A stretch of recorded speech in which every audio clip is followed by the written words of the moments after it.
કેમ છો વિદ્યાર્થી મિત્રો? તમે બધા જ મજામાં હશો ને હું પણ મજામાં છું. હું પાર્થ પંડ્યા સ્વાગત કરું છું તમારું આપણી ચેનલ ધી કોમર્સ જંકશનમાં.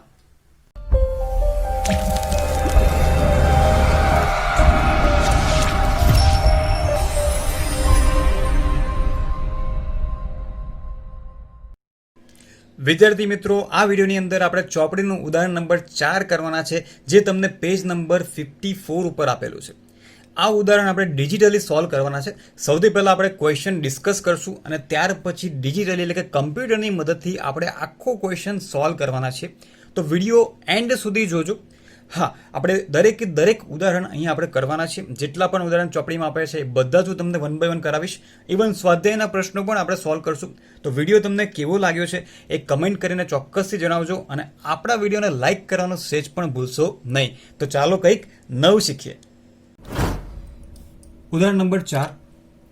વિદ્યાર્થી મિત્રો, ખૂબ જ ઇમ્પોર્ટન્ટ ઉદાહરણ છે, કેમ કે આ ઉદાહરણની અંદર તમને મૂડી અને ચાલુ બંને ખાતા અહીંયા આપેલા છે અને મૂડી ચાલુ બંને ખાતા આપ્યા હોય તેવા સંજોગોમાં શું કરવું એ વસ્તુ હવે આપણે અહીંયા શીખવાના છે. સૌથી પહેલા ક્વેશ્ચન વાંચી લઈએ.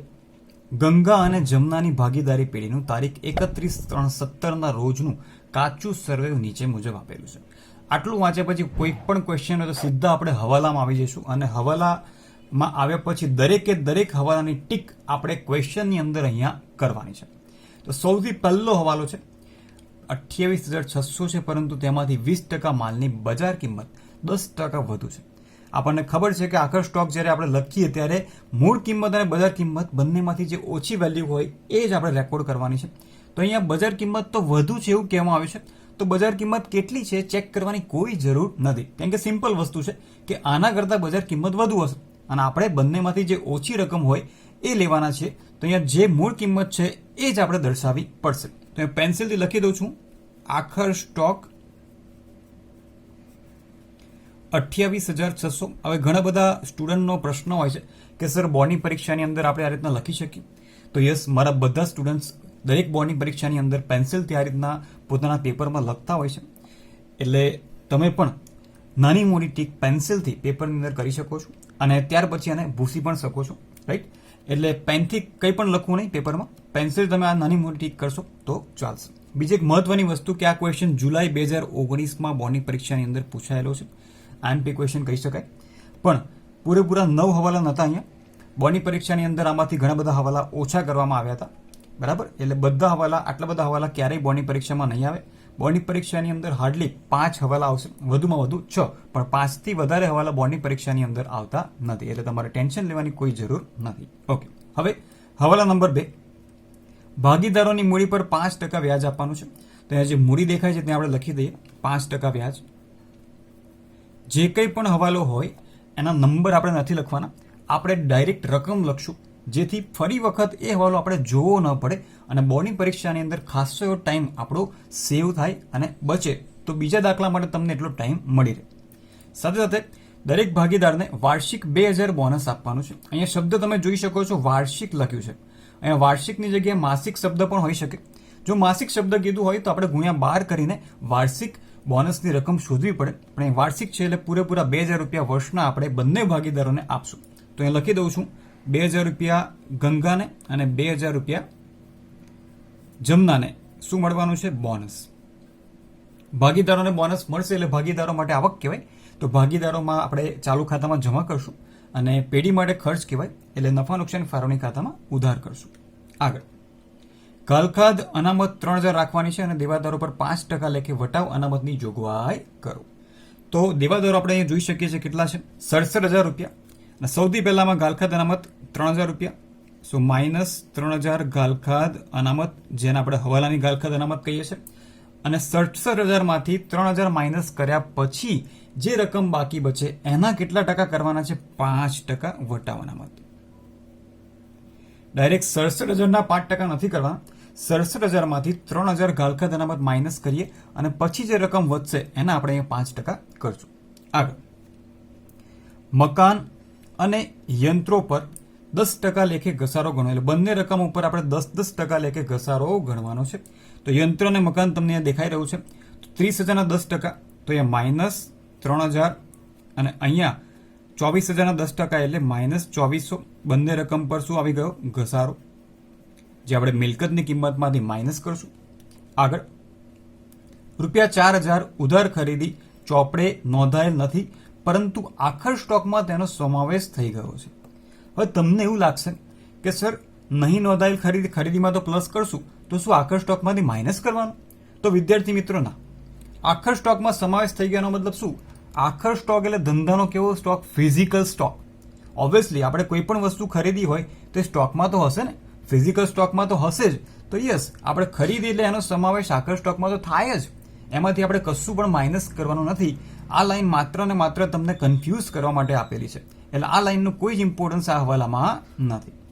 પણ ₹4,000 નહીં નોંધાયેલ ખરીદી આપણને બધાને ખબર છે, જો ખરીદીમાં પ્લસ કરશું તો સામે લેણદારોમાં પણ પ્લસ કરવાનું છે. તો સૌથી પહેલા ખરીદીમાં પ્લસ 4,000 નહીં નોંધાયેલ,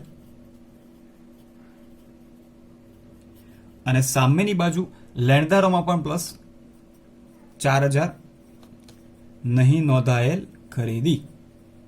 બરાબર, કોઈ પણ વસ્તુ તમે લખી શકો છો, જે તમને યોગ્ય લાગે એ વસ્તુ તમારે અહીંયા લખવાની, પણ અમાઉન્ટ આપણે કમ્પલસરી લખશું, જેથી ફરીથી આપણે એક પણ હવાલા જોવા પડે નહીં. ત્યારબાદ કમિશનના ₹2,000 મળવાના બાકી છે. મળવાના શબ્દ છે એટલે આપણે કઈ બાજુ જોઈશું? આવક બાજુ જોશું કે કમિશન ક્યાં છે. તમે જોઈ શકો છો અહીંયા ક્યાંય કમિશન આપેલું નથી. એનો મતલબ કે આપણે એને ઉમેરવાનું છે. તો પેન્સિલથી લખી દઈએ મળવાનું બાકી કમિશન 2,000. જો એ કમિશન હોત તો આપણે એની અંદર પ્લસ કરત, પણ એ કમિશન આપણને આપેલું નથી એટલે આપણે અલગથી આ રીતના પેન્સિલથી લખશું મળવાનું બાકી કમિશન 2,000, અને દરેક હવાલાની 2 અસર એ આપણે આગળ ક્વેશ્ચનમાં જોઈશું. અને સાથે સાથે ₹200 ઓફિસ ખર્ચ ચૂકવવાનો બાકી છે. ખર્ચ એટલે કઈ બાજુ હશે? ઉધાર બાજુ હશે. તો ઓફિસ ખર્ચ ક્યાં લખેલું છે? અહીંયા. તો અહીંયા લખી દઈએ +200 ચૂકવવાનો બાકી. વિદ્યાર્થી મિત્રો, બાકી શબ્દ હોય તો પ્લસ થાય, અને અગાઉથી મળેલ અથવા અગાઉથી ચૂકવેલ શબ્દ હોય તો માઇનસ કરવામાં આવશે. રોકાણોની કિંમત 12,000 નક્કી થઈ છે, અને તફાવતની રકમનો હવાલો સામાન્ય અનામત ખાતે નાખવાનો છે. બહુ સિમ્પલ છે. તો સૌથી પહેલા રોકાણો જોઈ લે કેટલા રૂપિયાના છે. તમે જોઈ શકો છો રોકાણોની કિંમત 14,000 છે, અને એની બજાર કિંમત હવે કેટલી થઈ ગઈ છે? 12,000. એનો મતલબ રોકાણોમાંથી આપણે ₹2,000 માંડી વાળવા પડશે. તો એ લખી દઈએ -2,000 માંડી વાળેલ. હવે આ જે ડિફરન્સ છે, આમ તો નોર્મલી આપણે નફા નુકસાન ખાતામાં ઉધાર બાજુ નોંધીએ છીએ, પણ અહીંયા આપણને સ્પષ્ટ કહેવામાં આવ્યું છે કે તફાવતની રકમ એટલે કે આ ₹2,000 સામાન્ય અનામત ખાતે વસૂલ કરવાના છે. તો સામેની બાજુ તમને અનામત આપેલી છે, સામાન્ય અનામત, તો એમાંથી આપણે માઇનસ કરશું. -2,000 માંડી વાળેલ રોકાણ. એનો મતલબ સિમ્પલ થયો, જો સામાન્ય અનામત ખાતે વસૂલ કરવાનો ન હોત તો એની બીજી અસર નફા નુકસાન ખાતામાં આપત, પણ એ સ્પષ્ટ કીધું છે કે સામાન્ય અનામત ખાતે વસૂલ કરવાના છે, એટલે સામાન્ય અનામતમાંથી આપણે માઇનસ કરી દઈશું. ત્યારબાદ એક કર્મચારીને ₹600 લોન આપી હતી, પરંતુ તે રકમ પગાર ખાતે ઉધારવામાં આવી છે. હવે પગાર ધંધા માટે ખર્ચ કહેવાય, અને આપેલી લોન ધંધા માટે મિલકત કહેવાય. તો એ ક્યારેય પગારમાં લખાય નહીં. તો સૌથી પહેલા પગારમાંથી આપણે માઇનસ કરી દઈએ. -600 કર્મચારીની લોન. આટલું માઇનસ કર્યા પછી આની બીજી અસર ક્યાં જશે? આપણી માટે મિલકત કહેવાય. તો મિલકત લેણા બાજુ એની બીજી અસર આપણે આપશું. ત્યારબાદ છેલ્લો હવાલો, નફા નુકસાન વહેંચણીનું પ્રમાણ 3/7 છે. એટલે જ્યારે આપણે નફા નુકસાન ફાળવણી ખાતું બંધ કરશું અને એમાં જો કોઈ પણ નફો કે નુકસાન આવશે તો એને આપણે ભાગીદારો વચ્ચે 3/7ના પ્રમાણમાં વહેંચશું. તો ઓલમોસ્ટ બધા જ હવાલા આપણે અહીંયા ડિસ્કસ કરી લીધા છે. હવે એક પણ હવાલો જોવાની આપણને કોઈ જરૂર નથી. હવે ડાયરેક્ટલી સીધું ઇઝીલી આપણે ક્વેશ્ચન કરીશું. યસ, બીજી વાત કે અહીંયા મૂડી અને ચાલુ ખાતા બંને આપેલા છે. તો ઘણા બધા વિદ્યાર્થીઓને પ્રશ્ન હોય છે કે સર બંને ખાતા આપ્યા હોય એવા સંજોગો અમારે શું કરવાનું છે? તો જ્યારે પ્રશ્નની અંદર મૂડી અને ચાલુ બંને ખાતા આપેલા હોય ત્યારે તમારે માત્ર ને માત્ર ચાલુ ખાતા જ તૈયાર કરવાના છે. મૂડી ખાતા તૈયાર કરવાની કોઈ જરૂર નથી. મૂડીની જે કંઈ પણ રકમ છે સીધી આપણે પાક્કા સર્વેમાં બેઠી લખી દેવાની છે, પણ મૂડી ખાતા તૈયાર કરવાની જરૂર નથી. હા, તમારી ઈચ્છા હોય તો તમે મૂડી ખાતું તૈયાર કરી શકો છો, પણ અહીંયા માત્ર ને માત્ર આપણે ચાલુ ખાતા તૈયાર કરશું. આ કઈ પદ્ધતિ કહેવાય? સ્થિર મૂડી ખાતાની પદ્ધતિ કહેવાય, જેમાં મૂડીને આપણે સ્થિર રાખવાની છે. એટલે શરૂઆતની બાકી અને આખરની બાકીમાં કોઈ પણ પ્રકારનો ફેરફાર જોવા મળશે નહીં. એને કહીશું આપણે સ્થિર મૂડી ખાતાની પદ્ધતિ. એટલે આ મૂડીની રકમ સીધી પાક્કા સરવૈયામાં આંખો બંધ કરીને તમારે લખી દેવાની છે. અને જેટલી અસર આપણે મૂડી ખાતામાં આગળના ક્વેશ્ચનમાં આપતા હતા એ જ રીતના હવે બધી અસર ક્યાં આપવાની છે? ચાલુ ખાતાની અંદર આપવાની છે. બસ આટલું જ ચેન્જ આ ક્વેશ્ચનમાં છે. બીજું કે જ્યારે તમને ઉધાર બાકી અને જમા બાકી આ રીતના અલગ અલગ ફોર્મેટમાં આપ્યું હોય એ સંજોગોમાં તમારે શું કરવાનું છે એ આપણે હવે આગળ ડિજિટલી જે ક્વેશ્ચન કરવા જઈ રહ્યા છે એમાં આપણે સમજીશું. વિદ્યાર્થી મિત્રો, આપણો પહેલો ક્વેશ્ચન ડિજિટલી આપણે કરવાના છે, એટલે કે કમ્પ્યુટરની મદદથી કરવાના છે. તો ક્વેશ્ચન સોલ્વમાં તમારે પૂરેપૂરું ધ્યાન રાખવાનું છે અને પછી જાતે તમારે ક્વેશ્ચન ગણવાનો છે અને મને કમેન્ટ કરીને મોકલવાની છે કે સર મને ક્વેશ્ચન આવડી ગયો છે અને મારો આન્સર ટેલી થઈ ગયો છે. અને આ ડિજિટલી જે ક્વેશ્ચન આપણે કરવા જઈ રહ્યા છે એ તમને કેવું લાગ્યું એ પણ મને કોમેન્ટ કરીને ચોક્કસથી જણાવજો. તો ચાલો ફટાફટ આ ક્વેશ્ચનનું આપણે સોલ્યુશન કરી દઈએ. તો વિદ્યાર્થી મિત્રો, જે ક્વેશ્ચન હમણાં આપણે બુકમાં જોયો છે, જે બુકમાં આપણે ક્વેશ્ચન સમજ્યા છે એ જ ક્વેશ્ચન હવે આપણે ડિજિટલી સોલ્વ કરવાના છે. એટલે કે કમ્પ્યુટરની મદદથી આપણે આખો ક્વેશ્ચન સોલ્વ કરશું. જે સોલ્વ કરવામાં તમને બહુ મજા આવશે. અને એક વિનંતી તમને પહેલેથી કરી દઈશ કે મારી સાથે સાથે તમે દાખલો ના ગણશો. એટલે કે તમારા ચોપડામાં તમારે હમણાં દાખલો ગણવાનો નથી, પણ પહેલાં દાખલાને એકદમ સમજો, એના એક એક હવાલાને ધ્યાનથી સમજો, દિમાગમાં ઉતારો, પછી વિડીયો કમ્પ્લીટ જોયા પછી તમારે જાતે પોતાનો ક્વેશ્ચન સોલ્વ કરવાનો છે. અને પછી તમારે મને કમેન્ટ પણ કરવાની છે કે યસ, આ વિડીયો જોઈને તમારો દાખલો તમે જાતે સોલ્વ કર્યો છે અને તમારા બધા જ આન્સર મેચ થઈ ગયા છે. તો ચાલો ફટાફટ શરૂ કરી દઈએ. ઉદાહરણ નંબર 4. તો કોઈ પણ ક્વેશ્ચન વાર્ષિક હિસાબનો હોય, આપણે પહેલાં જ વાત કરી કે પહેલેથી લઈને છેલ્લે સુધી આપણે આને ધ્યાનથી વાંચવાનું છે, બરાબર. પણ આપણે ક્વેશ્ચન ડિસ્કસ કરી લીધો છે. તો અહીંયા તમે જોઈ શકો છો કે જે હવાલા આપણે પેન્સિલથી ટિક કર્યા હતા ચોપડીની અંદર, એ બધા હવાલા અહીંયા મેં લાલ રંગથી લખેલા છે. એટલે તમે ઇઝીલી સમજી શકશો કે બંને વચ્ચે ડિફરન્સ શું છે. જે લાલ અક્ષરથી લખેલા તમને દેખાય છે બધા હવાલા છે. હવે ક્વેશ્ચન શરૂ કરતાં પહેલાં એક બેઝિક વસ્તુ સમજી લઈએ. કોઈ પણ વાર્ષિક હિસાબનો ક્વેશ્ચન હોય તમારી માટે એકદમ ઇઝી બની જશે. કઈ રીતે ઇઝી બની જશે? તો જો ક્વેશ્ચનમાં તમને ઉધાર બાકી અને જમા બાકી આ રીતના બંને અલગ અલગ આપેલું હોય, એટલે કે ડાબી બાજુ બધી ઉધાર બાકીઓ આપેલી હોય અને જમણી બાજુ બધી જમા બાકીઓ આપેલી હોય, એનો મતલબ કે અહીંયા રકમનું ખાનું અલગ છે ઉધાર માટે અને જમા માટે રકમનું ખાનું અલગ છે. જ્યારે ક્વેશ્ચન આ પ્રકારનો હોય તો એવા સંજોગોમાં શું કરવું? તો ધ્યાનથી સાંભળી લો. ઉધાર બાકી બાજુ જેટલી પણ રકમ આપણને આપેલી છે એ બધી રકમ ધંધા માટે કાં તો ખર્ચ હશે અથવા તો મિલકત હશે. એનો મતલબ સિમ્પલ છે કે જો એ ખર્ચ હશે તો આપણે વેપાર ખાતામાં ઉધાર કરશું, કાં તો નફા નુકસાન ખાતામાં ઉધાર કરશું, કાં તો નફા નુકસાન ફાળવણી ખાતામાં ઉધાર બાજુ લખશું, કાં તો મૂડી ખાતાની અંદર ઉધાર બાજુ લખશું. એનો મતલબ કે કોઈ પણ ખાતું હોય, ખર્ચો હોય તો એ ખાતામાં જશે અને ખર્ચો ક્યારેય પાકા સરયમાં લખાય નહીં. આપણી પાસે કુલ 4 ખાતા છે, 4માંથી ગમે તે એક ખાતાની અંદર એ ખર્ચ ઉધાર બાજુ લખવામાં આવશે. જો એ ખર્ચ નહીં હોય તો એ મિલકત હશે અને જો મિલકત હશે તો સીધી ક્યાં જશે? મિલકત માટે આપણી પાસે એક જ જગ્યા છે, પાક્કું સરવૈયું, મિલકત લેણા બાજુ. ક્લિયર? અને જે જમા બાકી તમને આપેલી છે, જમા બાકીની અંદર 3 વસ્તુ હોઈ શકે, કાં તો આવકો, કાં તો મૂડી અથવા તો દેવા. આપણને ખબર છે મૂડી હોય કે દેવું હોય એ આપણે પાકા સરવૈયાની અંદર મૂડી દેવા બાજુ નોંધીએ છીએ. પણ જો એ આવક હશે તો આવક માટે આપણી પાસે એક જ ખાતું છે અને એ છે નફા નુકસાન ખાતું. બરાબર છે? એનો મતલબ સિમ્પલ છે, ખર્ચ અથવા આવક હશે તો ખાતામાં જશે અને મૂડી દેવા અથવા મિલકત હશે તો એ પાક્કા સરવૈયામાં જવાનું છે. ઇન શોર્ટ, જે વસ્તુ અહીંયા ઉધાર થઈ છે એ ખાતાની અંદર ઉધાર બાજુ લખવામાં આવશે અને જે વસ્તુ તમને જમા દેખાય છે ખાતાની અંદર જમા બાજુ લખવામાં આવશે અને મિલકત હોય તો મિલકત લેણામાં અને મૂડી દેવા હોય તો મૂડી દેવા બાજુ આપણે નોંધીશું. તો હવે ક્વેશ્ચન શરૂ કરીએ. તો ક્વેશ્ચન તમારે કંઈક આ પ્રકારે શરૂ કરવાનો છે. સૌથી પહેલાં બધા ખાતા મેં તૈયાર કરેલા છે. આપણી પાસે ટોટલ 4 ખાતા છે. પહેલું વેપાર ખાતું છે, ત્યાર પછી નફા નુકસાન ખાતું છે, ત્યાર પછી નફા નુકસાન ફાળવણી ખાતું છે, ત્યાર પછી ભાગીદારોના ચાલુ ખાતા છે અને છેલ્લે પાક્કું સરવૈયું એટલે કે સ્ટેટમેન્ટ આપણી પાસે છે. હવે આપણું પહેલું સ્ટેપ છે, તમને અહીંયા 2 વસ્તુ આપેલી છે, મૂડી અને ચાલુ ખાતા. હમણાં અગાઉ જ આપણે ડિસ્કસ કર્યું, જ્યારે ક્વેશ્ચનમાં મૂડી ચાલુ બંને દેખાય એવા સંજોગોમાં માત્ર ને માત્ર આપણે ચાલુ ખાતા તૈયાર કરશું. તો સૌથી પહેલાં મૂડી અને ચાલુ ખાતાની જે બાકી છે એ નોંધી લઈ અને પછી સ્મૂધલી આપણે ક્વેશ્ચનની શરૂઆત કરશું. તો સૌથી પહેલાં તમે જોઈ શકો છો ગંગા અને જમના બંનેની મૂડી તમને કેટલી આપેલી છે? 30,000 અને 36,000. અહીં આપણે મૂડી ખાતા બનાવેલા નથી, એટલે જે કંઈ પણ મૂડી છે સીધી ક્યાં ઉતારી દેવાની? પાક્કા સરવૈયામાં મૂડી દેવા બાજુ તમારે મૂડી લખી દેવાની છે. એ મૂડીમાં કોઈ પણ પ્રકારનો ચેન્જ કરવાનો નથી, કારણ કે ચેન્જ કરવા માટે આપણી પાસે બીજું ખાતું છે અને કયું છે? ચાલુ ખાતું. એટલે અહીંયા મૂડી કેવી રહેશે? સ્થિર રહેવાની છે. એની રકમમાં કોઈ પણ પ્રકારનો ફેરફાર તમને જોવા મળશે નહીં. તો હવે અહીંયા ગંગા અને જમનાની મૂડી જે આપણને કાચા સર્વેમાં આપી હતી એ બેઠી આપણે અહીંયા નોંધી લેવાની છે. બંનેની મૂડી 30,000 અને 36,000 અને બંનેનો સરવાળો જશે બહારના ખાનામાં, એટલે કે 66,000 રૂપિયા. તો આ સિમ્પલ વસ્તુ થઈ. જો આપણે મૂડી ખાતા તૈયાર કર્યા હોત તો આ મૂડીની બાકી ક્યાં જાત? મૂડી ખાતામાં જાત. પણ આપણે અહીંયા ચાલુ ખાતા તૈયાર કર્યા છે એટલે મૂડી જે કંઈ પણ છે પૂરેપૂરી બેઠી મૂડી પાક્કા સર્વેની અંદર આપણે નોંધવાની છે. આગળ વધીએ. બીજું સ્ટેપ આપણું કે ચાલુ ખાતાની જે કંઈ પણ બાકી આપી છે એ બાકી આપણે નોંધી લઈએ. એ બાકી ક્યાં જશે? ચાલુ ખાતામાં જશે. વિદ્યાર્થી મિત્રો, ચાલુ ખાતાની બાકી બંને બાજુ હોઈ શકે.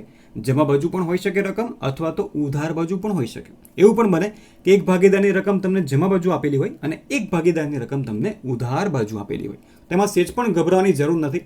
જો જમા બાજુ રકમ હોય તો જમા બાજુ લખશું બાકી આગળ લાવ્યા, અને જો ઉધાર બાજુ રકમ હોય તો ઉધાર બાજુ લખશું બાકી આગળ લાવ્યા.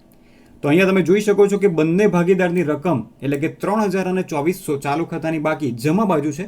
તો ચાલુ ખાતાની અંદર આપણે એની નોંધ જમા બાજુ કરશું. તો ચાલુ ખાતાની જમા બાજુ લખી દઈશું આપણે બાકી આગળ લાવ્યા. જો ઉધાર બાકી હોય તો આપણે ઉધાર બાજુ પણ લખવું પડશે બાકી આગળ લાવ્યા. એ ડિપેન્ડ કરે છે ક્વેશ્ચનમાં આપણને કઈ પ્રકારની માહિતી આપી છે. જમા બાજુ રકમ આપી તો જમા બાજુ લખશું અને ઉધાર બાજુ રકમ આપી હોય તો ઉધાર બાજુ નોંધ કરીશું. તો આ થઈ ગઈ ચાલુ ખાતાની બાકી. હવે આપણે ક્વેશ્ચન ઇઝીલી સ્ટાર્ટ કરશું. ક્વેશ્ચનની શરૂઆત વિદ્યાર્થી મિત્રો આપણે જમા બાકીઓ બાજુ કરશું અને જમા બાકી બાજુ સૌથી પહેલા મૂડી આપ્યું હતું જે આપણે ઓલરેડી લખ્યું છે પાકા સર્વેમાં. હવે આવે છે હવાલો એટલે કે મૂડી પર વ્યાજ જે આપણે ઓલરેડી અહીંયા લખેલું છે. એટલે ફરીથી એક પણ હવાલા આપણે જોવાની કોઈ જરૂર નથી. તો પહેલું છે મૂડી ઉપર વ્યાજ. હવે મૂડી ખાતા તો બનાવ્યા નથી, તો મૂડી ખાતામાં જેટલી અસર આપતા હતા એ બધી સેમ અસર હવે ક્યાં આપવાની છે? ચાલુ ખાતાની અંદર આપવાની છે. હવે મૂડી પર વ્યાજ ભાગીદારોને મળશે એટલે ભાગીદારો માટે શું કહેવામાં આવશે? આવક કહેવામાં આવશે. એટલે ભાગીદારોના ચાલુ ખાતે જમા બાજુ આપણે નોંધવાનું છે ભાગીદારોની મૂડી પર વ્યાજ. કેટલા ટકા છે? 5%. તો શેના 5% કરશું? જે ભાગીદારોની મૂડી છે એના 5% કરીને આપણે એની રકમ લખવાની છે. એટલે કે 30,000 અને 36,000ના 5% એટલે કે 1,500 અને 1,800. હવે તમને બધાને ખબર છે કે મૂડી પર વ્યાજ ભાગીદારો માટે આવક કહેવાય અને પેઢી માટે ખર્ચ કહેવાય. તો અહીંયા જમા કરવામાં આવ્યું છે. તો ભાગીદારોના ચાલુ ખાતે જમા કર્યું છે. તો બીજું ખાતું આપણી પાસે છે નફા નુકસાન ફાળવણી ખાતું. એની અંદર આપણે ઉધાર કરવાનું છે. તો નફા નુકસાન ખાતાની ઉધાર બાજુ લખી દઈએ. સૌથી પહેલા મૂડી પર વ્યાજ. બંને ભાગીદારોનું મૂડી પર વ્યાજ એટલે બંનેના નામ લખશું ગંગા અને જમના. બંનેની મૂડી પર વ્યાજની રકમ 1,500 વત્તા 1,800 એટલે બહારના ખાનામાં કેટલા જશે? 3,300 રૂપિયા જશે. છે એકદમ સિમ્પલ. દરેક હવાલાની કેટલી અસર આપવાની છે? 2 અસર આપવાની છે અને બંને અસર આપણે અહીંયા આપી દીધી છે. ચલો ફરીથી પ્રશ્નમાં આવી જઈએ. હવે તમે જોઈ શકો છો કે ગંગા અને જમના બંને ભાગીદારને વાર્ષિક 2,000 રૂપિયા બોનસ આપવાનું છે. બોનસ ભાગીદારોને મળશે સિમ્પલ, જેમ આપણે મૂડી પર વ્યાજ લખ્યું એ જ રીતે હવે બોનસની પણ અસર આપણે અહીંયા આપવાની છે. તો ચાલુ ખાતામાં જમા બાજુ લખવામાં આવશે બોનસ ખાતે બોનસ ભાગીદારોને મળશે એટલે ભાગીદારો માટે આવક છે. તો ભાગીદારોના ચાલુ ખાતામાં ક્યાં લખશું? જમા બાજુ લખશું. બંને ભાગીદારનું બોનસ 2,000 રૂપિયા અને 2,000 રૂપિયા. અને બીજી અસર જેમ મૂડી પર વ્યાજની બીજી અસર આપી છે વિરુદ્ધ બાજુ, એમ બોનસની અસર પણ ક્યાં આપશું? નફા નુકસાન ફાળવણી ખાતામાં વિરુદ્ધ બાજુ એટલે કે ઉધાર બાજુ આપશું. તો સૌથી પહેલા બોનસ ખાતે, ત્યાર પછી બંને ભાગીદારના નામ અને બોનસની રકમ અને બહારના ખાનામાં બંનેના બોનસનો સરવાળો. તો આ રીતના આપણે બંને હવાલાની બંને અસર આપી. જો ભાગીદારોના મૂડી ખાતામાં જમા થયું હોય તો અહીંયા ઉધાર થશે અને મૂડી ખાતામાં જો ઉધાર થયો છે તો અહીંયા જમા થશે. ઇન શોર્ટ બંને રકમ ઓપોઝિટ સાઈડ આપણે લખવાની છે. આગળ ત્યાર પછી આપણને વેચાણ આપેલું છે અને વેચાણની રકમ છે 1,84,000.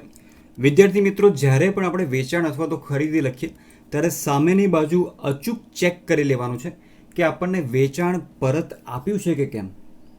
તો અહીંયા તમે જોઈ શકો છો સામે તમને માલ પરત આપ્યું છે.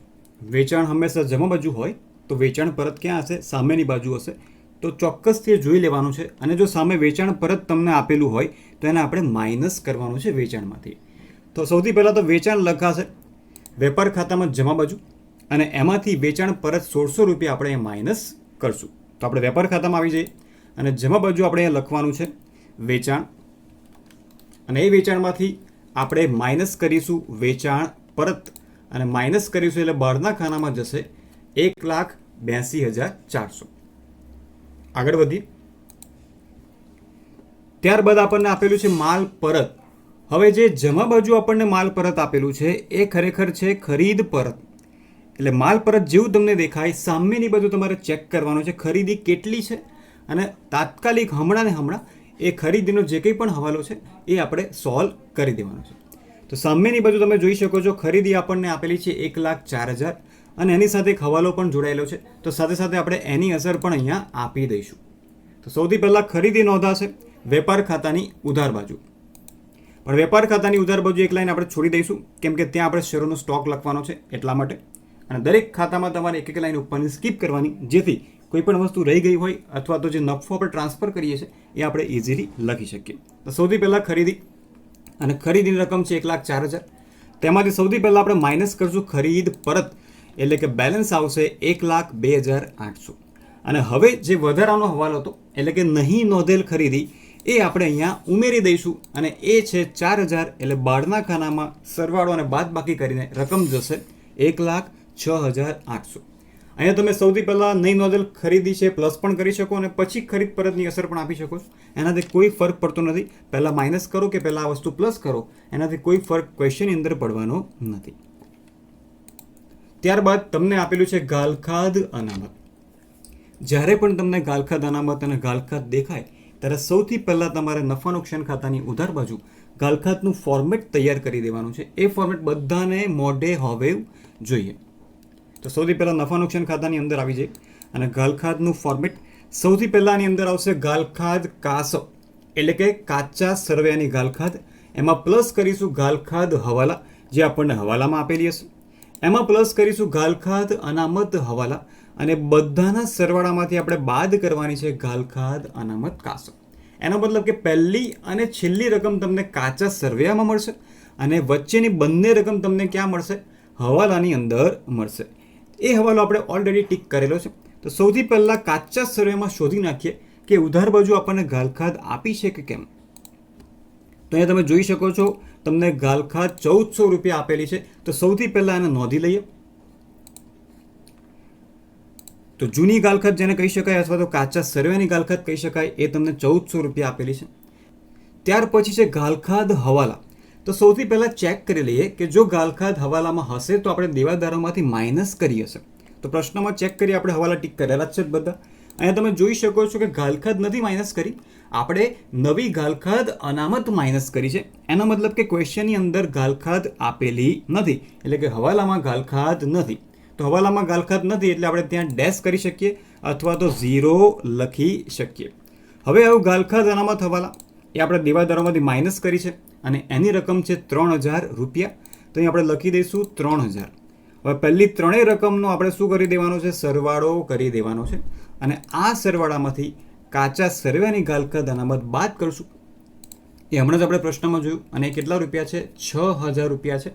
તો ઉપરના સરવાળામાંથી 6,000 બાદ કરીશું તો આન્સર માઇનસમાં આવશે. વિદ્યાર્થી મિત્રો આમ તો આન્સર પ્લસમાં આવે છે દરેક ક્વેશ્ચનમાં, પણ આ ક્વેશ્ચનમાં ગાલખાદ અનામતનો આન્સર માઇનસમાં આવે છે. જો માઇનસમાં આન્સર આવે તો આપણે બહાર લખી શકશું નહીં. એનો મતલબ કે કોઈ પણ ક્વેશ્ચનમાં ગાલખાદના ફોર્મેટમાં જો તમને આન્સર માઇનસમાં મળે તો આ રકમને આપણે સામેની બાજુ એટલે કે જમા બાજુ ટ્રાન્સફર કરવી પડશે. તો માઇનસમાં આવે તો સામે અહીંયા લખી દઈશું. શું લખવાનું છે? સામે લઈ ગયા. સામે એટલે કે જમણી બાજુ અને અહીંયા હેડિંગ શું આપી દઈશું? ગાલખાદ અનામતનો વધારો સામેથી લાવ્યા એટલે કે ઉધાર બાદથી લાવ્યા અને કેટલા રૂપિયા છે? 1,600 રૂપિયા છે. તો જ્યારે પણ ક્વેશ્ચનમાં ગાલખાદ અનામતનો વધારો એટલે કે માઇનસમાં આન્સર આવતો હોય એવા સંજોગોમાં માઇનસવાળી રકમને આપણે સામેની બાજુ લખવાની છે. જો આન્સર પ્લસમાં આવે તો એ બહાર લખશું, પણ જો માઇનસમાં આન્સર આવે તો આપણે લખશું કે સામે લઈ ગયા અને જમા બાજુ આપણે એની રકમ લખશું.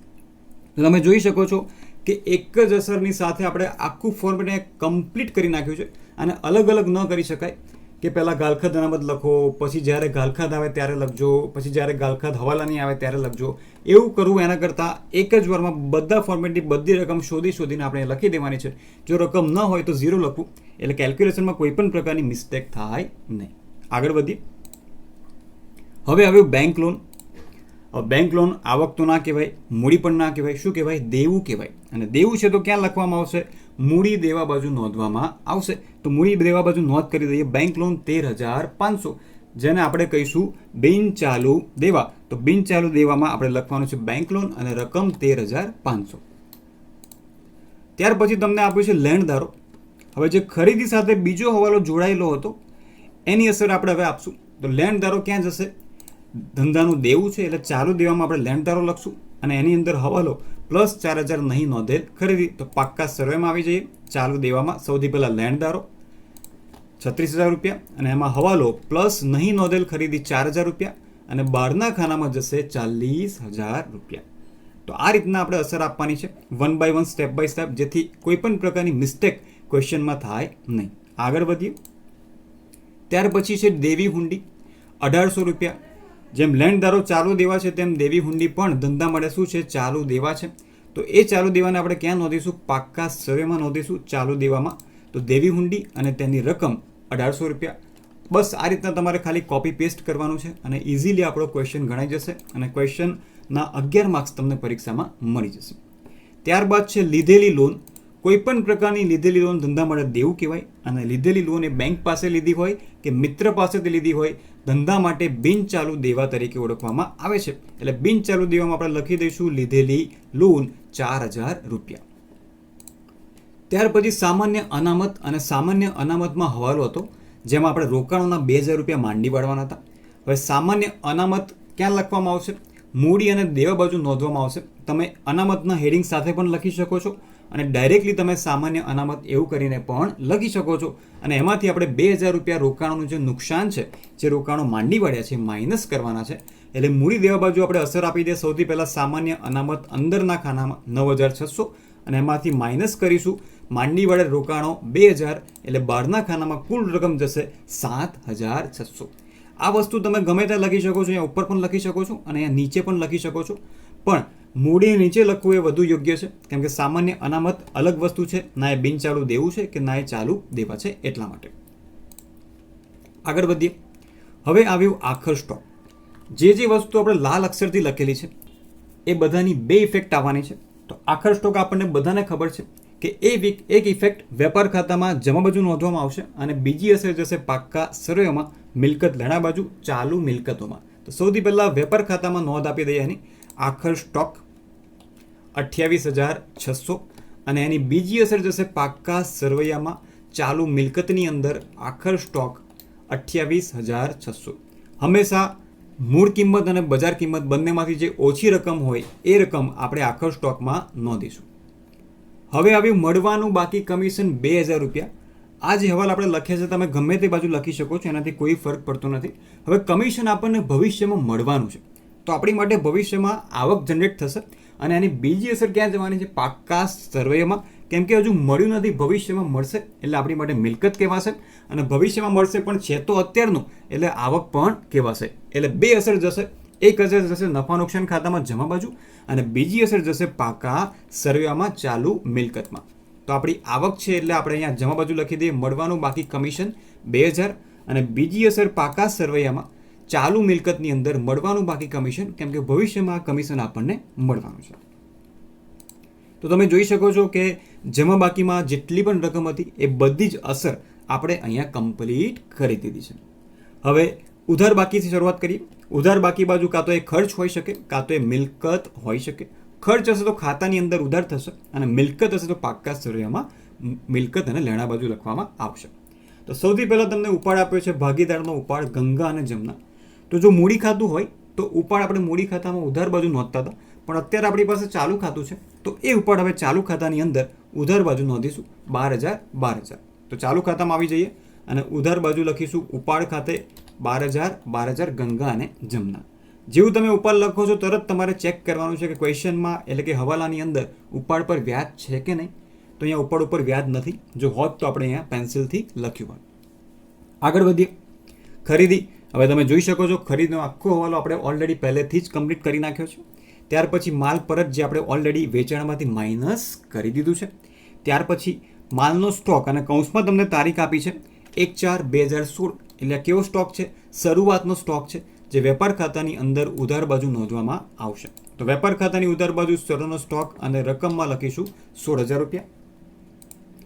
ત્યારબાદ પગાર. પગાર ધંધાનો ખર્ચો છે અને પગાર ક્યાં નોંધવામાં આવશે? નફા નુકસાન ખાતાની ઉધાર બાજુ નોંધવામાં આવશે. પણ એની અંદર એક હવાલો છે અને એ છે કર્મચારીની લોન. જો આપણે કર્મચારીને પગાર આપ્યો હોય તો આપણી માટે ખર્ચ કહેવાય, પણ આપણે ધંધામાંથી કર્મચારીને શું આપી છે? લોન આપી છે. તો એ ધંધા માટે શું કહેવાશે? મિલકત. કેમ કે આજે પૈસા આપ્યા છે, આજે લોન આપી છે, તો ભવિષ્યમાં એ લોન આપણને પાછી મળશે. એટલે કે હપ્તામાં એ પૈસા આપણને પાછા મળવાના છે. એટલે આપણી માટે એટલે કે ધંધા માટે કહેવામાં આવશે ચાલુ મિલકત. તો સૌથી પહેલાં પગાર અંદરના ખાનામાં લખશું અને એમાંથી આ જે કર્મચારીની લોન છે એ આપણે બાદ કરશું. તો નફા નુકસાન ખાતાની ઉધાર બાજુ પગાર 18,000 અને એમાંથી કર્મચારીની લોન 600 રૂપિયા માઇનસ કરશું, એટલે બહારના ખાનામાં જશે 17,400. હવે કર્મચારી લોનની બીજી અસર અહીંયા માઇનસ થયું છે, તો પાકા સર્વેમાં ક્યાં જશે? વિરુદ્ધ બાજુ જશે. અને એમ પણ કોન્સેપ્ટ સમજીએ તો કર્મચારીની લોન એટલે કે ધંધામાંથી આપેલી લોન કહેવાય. તો આપેલી લોન આપણી માટે શું કહેવામાં આવશે? ચાલુ મિલકત કહેવામાં આવશે. તો પાકા સર્વેમાં ચાલુ મિલકત બાજુ લખી દઈએ કર્મચારીની લોન 600 રૂપિયા. આ બંને અસર હવાલાની આપણે કમ્પ્લીટ કરી. ત્યાર પછી ઓફિસ ખર્ચ. એમાં પણ એક હવાલો છે. રૂપિયા 200 ચૂકવવાનો બાકી છે. ધંધાનો ખર્ચો છે એટલે નફા નુકસાન ખાતાની ઉધાર બાજુ જશે. અને ચૂકવવાનો બાકી હંમેશા શું થાય? પ્લસ. શું યાદ રાખવાનું છે? બાકી શબ્દ આવે તો પ્લસ થાય અને અગાઉથી ચૂકવેલ અગાઉથી મળેલ હોય તો માઇનસ થાય.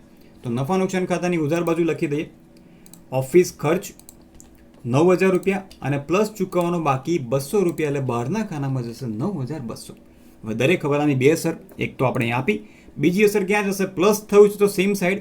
અને કોન્સેપ્ટ સમજીએ તો ચૂકવવાનો બાકી છે એટલે ભવિષ્યમાં આ રકમ આપણે ચૂકવવી પડશે, એટલે આપણી માટે કહેવાશે દેવું. એટલે ક્યાં લખાશે? ચાલુ દેવાની અંદર લખાશે ચૂકવવાનો બાકી ઓફિસ ખર્ચ.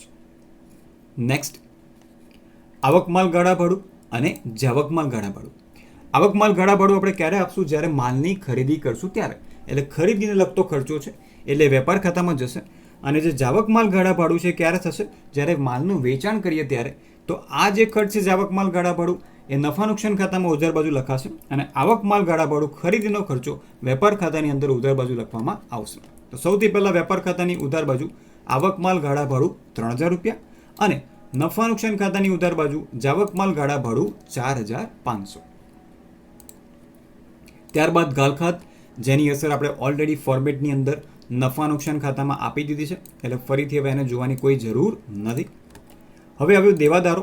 દેવાદારો ધંધા માટે શું કહેવામાં આવશે? મિલકત કહેવામાં આવશે. અને જે હવાલાની અંદર તમને ગાલખાત અથવા ગાલખાત અનામત અથવા તો વટાવ અનામત આપી હોય એ બધી રકમ વારાફરતી દેવાદારોમાંથી માઇનસ કરવામાં આવશે. સૌથી પહેલાં પાકા સરેમાં લખી દઈએ ચાલુ મિલકત બાજુ દેવાદારો અંદરના ખાનામાં 67,000. સૌથી પહેલાંમાં માઇનસ કરીશું ગાલખાત અનામત જે છે 3,000, એટલે બેલેન્સ આવશે 64,000.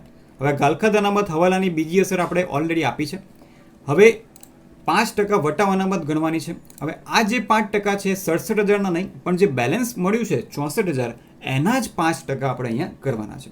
તો 64,000ના 5% એટલે 3200 અને બહારના ખાનામાં જશે 60,800.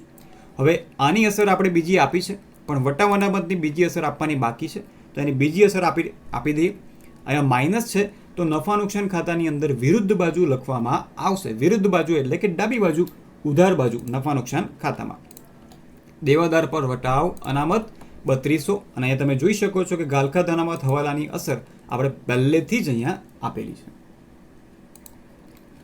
હવે આવ્યું લેણી હુંડી અને હાથ પર રોકડ અને બેંક સિલક. તો તમે જોઈ શકો છો કે 3 આપણી માટે શું છે? મિલકત. કેવી મિલકત છે? ચાલુ મિલકત છે. એટલે 3 રકમ આપણે ક્યાં લખી દેવાની છે? આખો બંધ કરીને પાકા સર્વેમાં મિલકત લેણા બાજુ ચાલુ મિલકતની અંદર નોંધી લઈએ. તો અહીંયા લેણી હુંડી એની રકમ, ત્યાર પછી હાથ પર રોકડ 3400 રૂપિયા, બેંક સિલક 5,600. તો 3 રકમ કોપી કરી અને અહીંયા આપણે સિમ્પલી પેસ્ટ કરી દીધી. પ્રશ્નમાં જઈએ. ત્યાર પછી છે રોકાણો, જેની કિંમત છે 14,000 રૂપિયા અને એમાંથી આપણે 2,000 રૂપિયા માંડી વાળવાના છે. અને આ હવાલાની બીજી અસર આપણે ઓલરેડી પહેલેથી સામાન્ય અનામતમાં આપેલી જ છે, બરાબર. એટલે અહીંયા જે બીજી અસર બાકી હતી એ આપણે અહીં આપી દઈએ. તો રોકાણો ધંધા માટે મિલકત કહેવાય તો સૌથી પહેલાં પાક્કા સર્વેમાં લખશું. રોકાણો અંદરના ખાનામાં 14,000 અને એમાંથી માઇનસ માંડી વાળેલ 2,000 એટલે બહારના ખાનામાં જશે કુલ રૂપિયા 12,000. આગળ વધીએ. હવે યંત્ર અને મકાન. યંત્ર અને મકાન બંને કેવી મિલકત છે? ધંધાની બિનચાલુ મિલકત છે અને બંને મિલકત ઉપર આપણે ઘસારો ગણવાનો છે. 10% લેકે બંને મિલકત ઉપર ઘસારો અહીંયા ગણશું. એટલે વારાફરતી યંત્રની રકમ અને મકાનની રકમ લખશું અંદરના ખાનામાં અને 10% લેખે આપણે ઘસારો ગણશું. તો બિનચાલુ મિલકતની અંદર સૌથી પહેલા યંત્ર અંદરના ખાનામાં 30,000, એમાં આપણે માઇનસ કરીશું ઘસારો 10% લેખે એટલે કે 3,000 અને બહારના ખાનામાં જશે 27,000. ત્યાર પછી મકાન અંદરના ખાનામાં 2,400 અને એમાંથી પણ 10% લેખે ઘસારો માઇનસ કરશું એટલે 2,400 રૂપિયા અને બહારના ખાનામાં જશે 21,600. હવે બંને ઘસારાની બીજી અસર આપવાની છે. ઘસારો ગણવાથી મિલકતની કિંમત ઘટે છે એટલે ધંધા માટે નુકસાન કહેવાય અને નુકસાન ક્યાં નોંધાશે? નફા નુકસાન ખાતાની ઉધાર બાજુ. તો અહીંયા લખશું યંત્રનો ઘસારો 3,000 રૂપિયા અને મકાનનો ઘસારો 2,400 રૂપિયા. વિદ્યાર્થી મિત્રો, આ બંને ઘસારા તમે અંદર લખીને એનો સરવાળો બહાર પણ મૂકી શકો છો, એનાથી કોઈ ફરક પડતો નથી. બંને રીત તમે કરી શકો છો, પણ આ રીત કરવી વધારે સારી, કેમ કે અલગ અલગ આપણે મિલકત પર ઘસારો ગણ્યો છે તો એને અલગ અલગ આ રીતના આપણે લખી શકીએ. હવે તમે જોઈ શકો છો કે કોઈ પણ પ્રકારનો હવાલો બાકી રહેતો નથી, કેમ કે ઓલરેડી પહેલેથી બધા જ હવાલા આપણે દાખલાની અંદર ટીક કર્યા છે એટલે એક પણ હવાલો જોવાની જરૂર ના પડી. એટલે બોર્ડની પરીક્ષાની અંદર તમારો ઘણો બધો ટાઈમ આ રીતના તમે બચાવી શકો છો. પહેલી 15 મિનિટની અંદર તમે ફટાફટ હવાલા અહીંયા ટીક કરો અને ત્યાર પછી તમારે ફરીથી એક પણ હવાલા વાંચવાની જરૂર પડશે નહીં. બીજી વસ્તુ કે બોર્ડની પરીક્ષાની અંદર તમે પેન્સિલથી નાની મોટી ટીક કરી શકો છો. મારા બધા સ્ટુડન્ટ બોર્ડની પરીક્ષાની અંદર પેન્સિલથી ટીક કરતા હોય છે, એટલે એવું ટેન્શન લેવાની તમારે કોઈ જરૂર નથી. અને કોમર્સના વિદ્યાર્થીએ છે તો આપણે થોડી બહુ ટીક તો દાખલામાં કરવી જ પડશે, તો જ આપણે એક્યુરેટ આન્સર મેળવી શકીશું. હવે ખાલી છેલ્લો 9મા હવાલામાં તમને એવું કહેવામાં આવ્યું છે કે નફા નુકસાન વહેંચણીનું પ્રમાણ 3:7 છે. એટલે જે કંઈ પણ નફો આવશે નફા નુકસાન ફાળવણી ખાતામાં અથવા તો ખોટ આવશે એને આપણે ભાગીદારો વચ્ચે 3:7ના પ્રમાણમાં વહેંચીશું. તો સૌથી પહેલાં આપણે વેપાર ખાતું બંધ કરીએ. તમે જોઈ શકો છો કે જમા બાજુનો સરવાળો વધારે થાય છે 2,11,000 રૂપિયા. તો ઉધાર બાજુ પણ આપણે લખીશું 2,11,000 અને જે ડિફરન્સ આપણને મળે છે એ છે 85,200. હવે ઉધાર બાજુ જે કંઈ પણ ડિફરન્સ મળશે એને આપણે કહીશું કાચો નફો, જે નફા નુકસાન ખાતે લઈ જવામાં આવશે. હવે વિદ્યાર્થી મિત્રો ધ્યાનથી સાંભળી લો, અહીંયા આપણે ખાલી કાચો નફો શબ્દ નથી લખવાનો.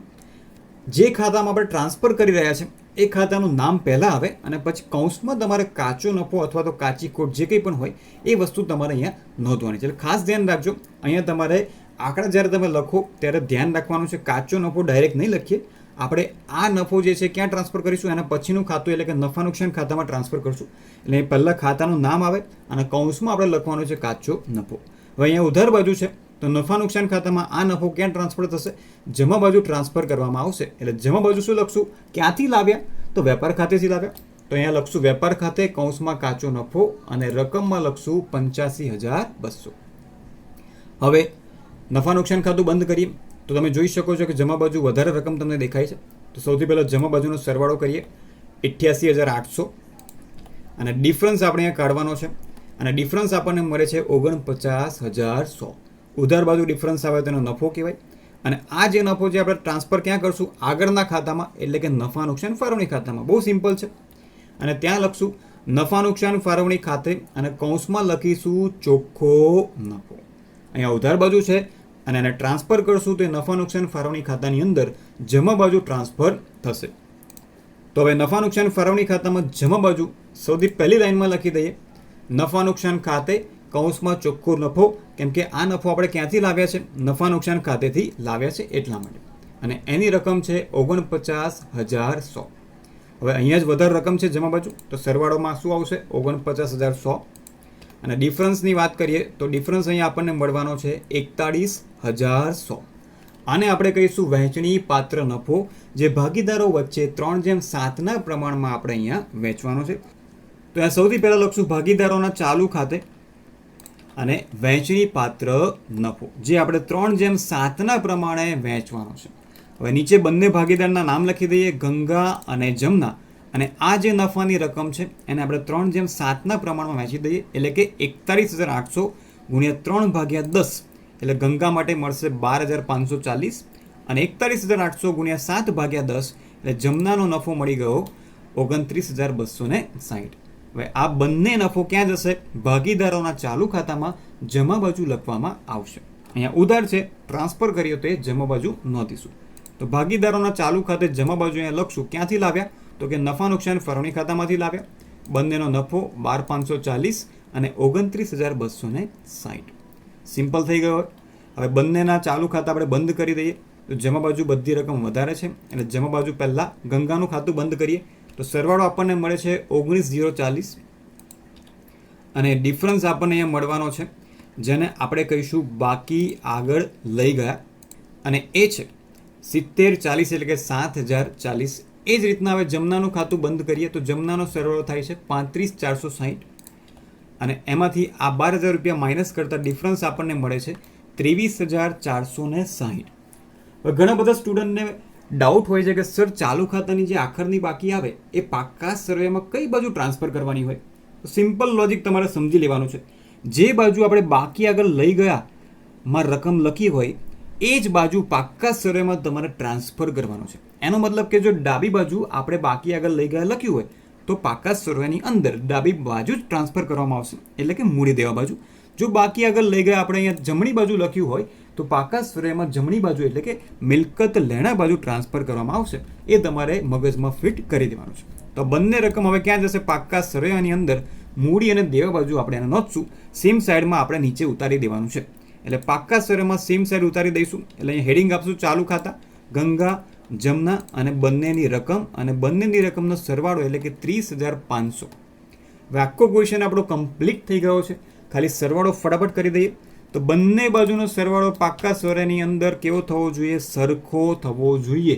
તો ક્વેશ્ચનમાં સરવાળો કરતાં પાક્કા સર્વેનો સરવાળો આપણને મળે છે 1,63,600. તો વિદ્યાર્થી મિત્રો તમે જોયું કે સેજ પણ મિસ્ટેક કર્યા વગર ઇઝીલી કઈ રીતના આપણે વાર્ષિક હિસાબનો ક્વેશ્ચન આમ ચૂટકીમાં કરી શકીએ છીએ. તમારે બધી જ મેથડ ફોલો કરવાની છે. મેથડ ફોલો કરશો તો તમે ઇઝીલી આન્સર મેળવી શકશો. પણ જો તમે પ્રોપર મેથડ ફોલો નહીં કરો તો તમે ઇઝીલી આન્સર મેળવી શકશો નહીં. એટલે જે સ્ટેપ મેં કમ્પ્લીટ કર્યા છે, જે પ્રમાણે મેં દાખલો સોલ્વ કર્યો છે એ જ પ્રમાણે તમારે ક્વેશ્ચન સોલ્વ કરવાનો છે. જો એમાં થોડીક પણ માઇનર મિસ્ટેક કરશો કાં તો આગા પાછી કરશો તમને આન્સર ઇઝીલી મળશે નહીં. તો ફરી મળીશું હવે આપણે આગળના ઉદાહરણમાં. આપણે બધા જ ચોપડીના દ્વારા સોલ્વ કરશું અને સ્વાધ્યાયના દાખલા પણ આપણે સોલ્વ કરશું. એટલે તમારે સેજ પણ ટેન્શન લેવાની કોઈ જરૂર નથી. તો ફરી મળીશું આગળના ઉદાહરણમાં. ત્યાં સુધી આવજો.